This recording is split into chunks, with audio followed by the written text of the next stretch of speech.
Hi, Phil. Welcome from one of your hometowns, the lovely Seattle, where President Xi has just visited the Redmond, Washington headquarters of the largest software maker in the world, Microsoft. Now, issues of cybersecurity, government access to data, intellectual property theft have played out big on this trip throughout the trip, so it's certainly a good opportunity for open lines of communication.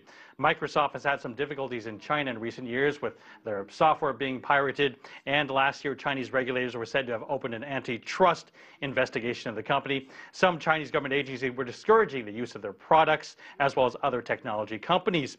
At the same time, Microsoft also hosted the annual U.S.-China Internet Industry Forum.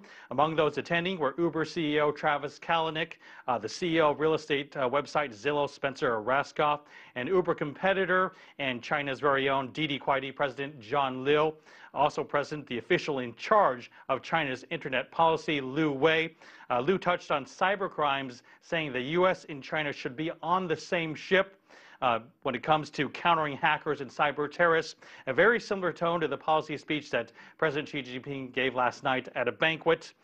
Earlier in the day, Xi attended a roundtable discussion sponsored by the Paulson Institute. Present at that meeting were 15 U.S. CEOs and 15 Chinese CEOs. Among them, Jeff Bezos from Amazon, Warren Buffett from Berkshire Hathaway, John Chambers, Tim Cook from Apple, Robert Iger, Satya Nadella, Howard Schultz from Starbucks, Jack Ma from Alibaba, and Ma Huateng from Tencent, the founder of Tencent. So some big wigs really meeting there. Many of them were eager to hear what President Xi had to say about access to China, especially about protecting their intellectual property. Here's what he had to say.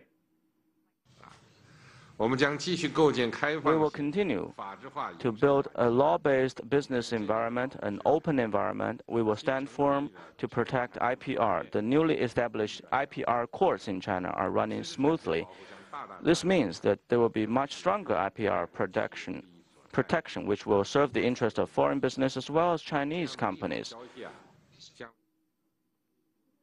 And sometimes it's interesting to see who's not present at the table. There had been talk of Mark Zuckerberg coming and possibly a representation from Google. So far, no sightings of them. They certainly were not invited to the round table. Of course, Facebook is not in China. Google has been rumored to be trying to get back into China and possibly very close through a Google Play Store. That would be a Chinese version. But at least at this event and these days so far, no sighting of them. Phil.